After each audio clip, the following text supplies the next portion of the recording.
I had to also do something about drainage for our covered porch for the downspouts. You don't want water running over your pavers because that's going to cause problems.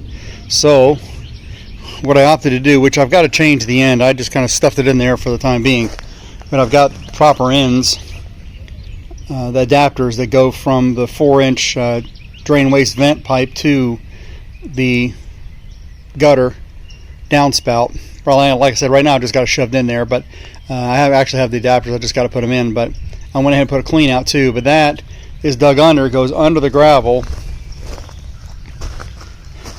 as you can see here.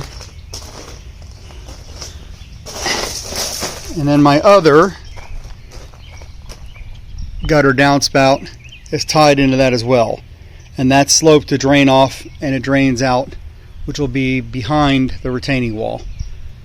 And that way it takes the water up and away. In order to get these channels cut, I just use a circular saw with a diamond blade. About a $30 diamond blade, bought at Home Depot. And just use a water hose to put some water on it to keep the blade from dulling as quickly, and literally just sawed it through the cement in order to have a place to dig out to run the pipe down. And then I will have to go back and fill that in with concrete and throw some pebbles on there to try to kind of match it to the original.